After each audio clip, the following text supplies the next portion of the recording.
Name number numerology. ಈ ಹಿಂದಿನ ಸಂಚಿಕೆಯಲ್ಲಿ ನಾನು ನಂಬರ್ 4 ಬಗ್ಗೆ ತಿಳಿಸ್ಕೊಂಡಿದ್ದೇನೆ. ನೇಮ್ ನಂಬರ್ ನ್ಯೂಮರಾಲಜಿ ಇವಾಗ ಏನಾಗ್ತದೆ, ನಂಬರ್ 5 ಅಂದರೆ 5 14 23 5 14 23 ಇದರ ಒಂದು ರೂಲಿಂಗ್ ಪ್ಲಾನೆಟ್ ಏನಿದೆ ಮರ್ಕ್ಯೂರಿ, ಅಂದರೆ ಬುಧ ಗ್ರಹ. ಸಂಖ್ಯಾಶಾಸ್ತ್ರದಲ್ಲಿ ಆಗಿರ್ಬೋದು, ಜ್ಯೋತಿಷ್ಯದಲ್ಲಿ ಆಗಿರ್ಬೋದು, ಬುಧ ಗ್ರಹನ ನಾವೇನು ಹೇಳ್ತೀವಿ ಒಂದೊಂದು ಬ್ಯಾಲೆನ್ಸಿಂಗ್ ಪ್ಲಾನೆಟ್ ಅಂತ ಹೇಳ್ತೀವಿ. ಎಲ್ಲ ಸಂದರ್ಭಗಳಲ್ಲೂ ಸಹ ಇದು ಹೊಂದಾಣಿಕೆ ಆಗತ್ತೆ. ಇವಾಗ 5 14 23 ಈ ಸೀರೀಸ್ ಏನಿದೆ ಸಿಂಗಲ್ ಡಿಜಿಟಲ್ಲಿ ನಂಬರ್ 5 ಆಗಿ ನಾವು ಕ್ಯಾಲ್ಕುಲೇಟ್ ಮಾಡ್ಕೊಳ್ಬೇಕಾಗತ್ತೆ. ಹೀಗಾಗಿ ನಾನು ಕಾಂಬಿನೇಷನ್ ಹೇಳುವಾಗ ನಾನು ಸಿಂಗಲ್ ಡಿಜಿಟ್ ನಂಬರ್ 5ಅನ್ನೇ ತಗೊಳ್ಳೋದು.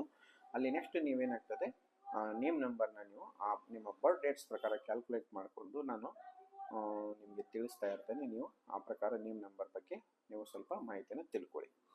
ಓಕೆ, ಈಗ ನಂಬರ್ 5 14 23 ಈ ಬರ್ತ್ ಡೇಟ್ ಸೀರೀಸ್ಗಳಲ್ಲಿ ಹುಟ್ಟಿರುವಂಥವ್ರಿಗೆ ಮತ್ತು ಡೆಸ್ಟಿನಿನಲ್ಲಿ ಬರುವಂಥ ಸಂಖ್ಯೆಯ ಅನುಸಾರವಾಗಿ ನಂಬರ್ನ ಪ್ರಕಾರ ಕಾಂಬಿನೇಷನ್ ಪ್ರಕಾರ ನೀವು ನೇಮ್ ನಂಬರ್ನ ಯಾವ ನಂಬರ್ನ ಚೂಸ್ ಮಾಡ್ಕೊಳ್ಬಹುದು ಅನ್ನೋದನ್ನು ನಾನು ಇಲ್ಲಿ ವಿವರವಾಗಿ ತಿಳಿಸ್ತಾ ಇದ್ದೇನೆ.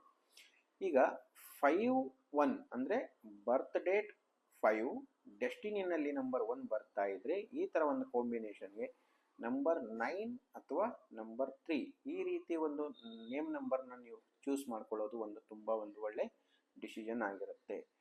ನಂಬರ್ 5 ಬರ್ತ್ ಡೇಟ್ನಲ್ಲಿ ಡೆಸ್ಟಿನಿನಲ್ಲಿ ನಂಬರ್ 2 ಬರ್ತಾ ಇದ್ರೆ ಈ ಥರ ಒಂದು ಕಾಂಬಿನೇಷನಲ್ಲಿ ನಂಬರ್ 6ಅನ್ನು ನೇಮ್ ನಂಬರಲ್ಲಿ ನೀವು ಚೂಸ್ ಮಾಡ್ಕೊಳ್ಳಿ.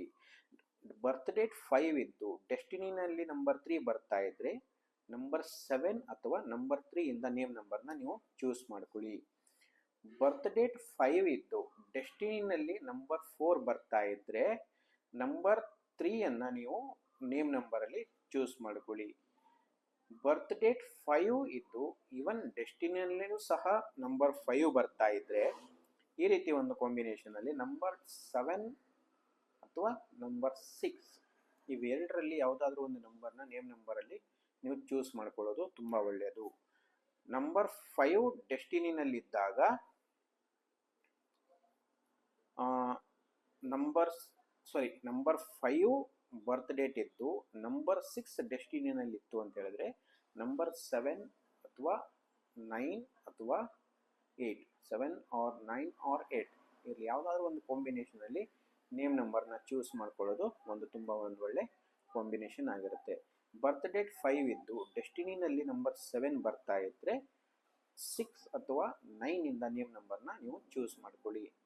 ಬರ್ತ್ ಡೇಟ್ 5 ಇದ್ದು ಡೆಸ್ಟಿನಿನಲ್ಲಿ ನಂಬರ್ 8 ಬರ್ತಾ ಇದ್ರೆ ನಂಬರ್ 3 ಇಂದ ನೇಮ್ ನಂಬರ್ ಚೂಸ್ ಮಾಡ್ಕೊಳ್ಳೋದು ತುಂಬ ಒಳ್ಳೆ ಕಾಂಬಿನೇಷನ್ ಆಗ್ತದೆ. ಬರ್ತ್ ಡೇಟ್ 5 ಡೆಸ್ಟಿನಿನಲ್ಲಿ ನಂಬರ್ 9 ಬರ್ತಾ ಇದ್ರೆ ಈ ರೀತಿ ಒಂದು ಕಾಂಬಿನೇಷನ್ಗೆ ಜನರಲ್ ಆಗಿ ನಂಬರ್ 6ಅನ್ನು ಚೂಸ್ ಮಾಡ್ಕೊಳ್ಳೋದು ತುಂಬ ಒಳ್ಳೆ ಕಾಂಬಿನೇಷನ್ ಅಂತ ಹೇಳ್ಬೋದು. 5 9 6 ಅಲ್ಲಿ ನೇಮ್ ನಂಬರ್ 6 ಬರ್ತಾ ಇದ್ರೆ ಒಳ್ಳೆ ಸಕ್ಸಸ್ಫುಲ್ ಕಾಂಬಿನೇಷನ್ ಅಂತ ನಾನು ಇಲ್ಲಿ ನಿಮಗೆ ಹೇಳ್ತಾ ಇದ್ದೇನೆ. ಈ ರೀತಿ ಏನಾಗ್ತದೆ, ಇಲ್ಲಿ ಯಾಕೆ ನೀವು ನೇಮ್ ನಂಬರ್ ಕಾಂಬಿನೇಷನಲ್ಲಿ ಇಲ್ಲಿ ಸ್ಪೆಸಿಫಿಕ್ ಆಗಿ ಈ ನಂಬರ್ನ ಚೂಸ್ ಮಾಡ್ಕೊಳ್ಳಿ ಅಂತ ಹೇಳ್ತಾ ಇರ್ತೀರ ಗುರೂಜಿ ಅಂತ ನೀವು ಕೇಳ್ಬೋದು. ಇಲ್ಲಿ ಏನಾಗ್ತದೆ, ನೇಮ್ ನಂಬರ್ ಹೇಗಿರಬೇಕು ಅಂತ ಹೇಳಿದ್ರೆ ನಮ್ಮ ಪರ್ಸನಲ್ ಇಯರ್ ಪ್ರತಿ ವರ್ಷ ಏನಾಗ್ತದೆ ನಮ್ಮ ಪರ್ಸನಲ್ ಇಯರ್ ಚೇಂಜ್ ಆಗ್ತಾನೆ ಹೋಗ್ತಾ ಇರ್ತದೆ. ಈಗ ಪರ್ಸನಲ್ ಇಯರ್ ನಮ್ಗೆ ಯಾವುದೇ ನಂಬರ್ ಚೇಂಜ್ ಆಗ್ತಾ ಇದ್ರೂ ಸಹ ನಮ್ಮ ನೇಮ್ ನಂಬರ್ ಏನಾಗ್ತಾ ಇರುತ್ತೆ ಅದಕ್ಕೆ ಬ್ಯಾಲೆನ್ಸ್ ಆಗಿರಬೇಕು. ಯಾಕಂತ ಹೇಳಿದ್ರೆ ಒಬ್ಬ ವ್ಯಕ್ತಿಯ ಒಂದು ಐಡೆಂಟಿಟಿ ಅಂತ ಹೇಳ್ತೇವೆ. ಒಬ್ಬ ವ್ಯಕ್ತಿಗೆ ಗುರುತಿಸುವಂಥದ್ದು ನೇಮಿಂದನೇ ಮಾತ್ರ ಅಲ್ವಾ.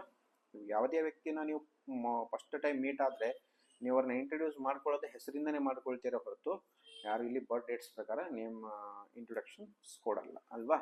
ಹೀಗಾಗಿ ಏನಾಗ್ತದೆ, name number name pronunciation and the combination of alphabets ಇದು ತುಂಬ ಇಂಪಾರ್ಟೆಂಟ್ ರೋಲ್ ಪ್ಲೇ ಮಾಡುತ್ತೆ. ಹೀಗಾಗಿ ನಾವೇನು ಮಾಡ್ತೀವಿ, vibration is very must important. ಏನಾಗ್ತದೆ, ನೇಮ್ ವೈಬ್ರೇಷನ್ ಅಂದರೆ ನಾವು ಯಾವ ವ್ಯಕ್ತಿಯ ಒಂದು ಹೆಸರನ್ನು ಕರೆಯುವಾಗ ಆ ಒಂದು ಪ್ರೊನೌನ್ಸಿಯೇಷನ್ ವೈಬ್ರೇಷನ್ ಏನಿರುತ್ತಲ್ಲ ಅದನ್ನು ಸಹ ತುಂಬ ಇಲ್ಲಿ ನಾವು ಯೋಚನೆ ಮಾಡಬೇಕಾಗ್ತದೆ. ಆ ವೈಬ್ರೇಷನ್ ಇಂದನೇ ಆ್ಯಕ್ಚುಲಿ ಅದು ವಾಯ್ಸು ಸೌಂಡ್ ವೇವ್ಸು ನಿಮಗೆ ಮುಂದಿನ ಒಂದು ವ್ಯಕ್ತಿಗಳಿಗೆ ಏನು ರೀಚ್ ಆಗುತ್ತಲ್ವೋ ಅದರ ವೈಬ್ರೇಷನ್ ಇಲ್ಲಿ ತುಂಬ ಇಂಪಾರ್ಟೆಂಟ್ ರೋಲ್ ಪ್ಲೇ ಮಾಡುತ್ತೆ. ಹೀಗಾಗಿ ಏನಾಗ್ತದೆ, ನೇಮ್ ಆಲ್ಫಾಬೆಟ್ಸ್ ಇಲ್ಲಿ ತುಂಬ ಒಂದು ಇಂಪಾರ್ಟೆಂಟ್ ರೋಲ್ ಪ್ಲೇ ಮಾಡುತ್ತೆ. ಆದರೆ ಅದರ ವಿಡಿಯೋನೇನಿದೆ ಮುಂದಿನ ಒಂದು ಸಂಚಿಕೆಯಲ್ಲಿ ನಾನು ತಿಳಿಸ್ಕೊಡ್ತೇನೆ ನಿಮಗೆ. ಈಗ ನಾನು ಮುಂದಿನ ಸಂಚಿಕೆಯಲ್ಲಿ ನಂಬರ್ 6 ಬಗ್ಗೆ ತಿಳಿಸ್ಕೊಡ್ತೇನೆ. ಈ ಎಲ್ಲ ಒಂದು ವಿವರಗಳು ನಿಮಗೆ ಡಿಸ್ಕ್ರಿಪ್ಷನ್ಸ್ ಬಾಕ್ಸಲ್ಲಿ ಇದೆ, ಚೆಕ್ ಮಾಡ್ಕೊಳ್ಳಿ. ಹಿಂದಿ ವರ್ಷನಲ್ಲಿ ಆಚಾರ್ಯ ಶಕ್ತಿ ಯೂಟ್ಯೂಬ್ ಚಾನಲ್ನ ಸಬ್ಸ್ಕ್ರೈಬ್ ಮಾಡ್ಕೊಳ್ಳಿ. ಅದರಲ್ಲಿ ನಿಮಗೆ ಎಲ್ಲ ರೀತಿ ಹಿಂದಿ ವರ್ಷನ್ದು ನಿಮಗೆ ಮಾಹಿತಿ ಸಿಗುತ್ತೆ. ನಮಸ್ಕಾರ ವೀಕ್ಷಕರೇ.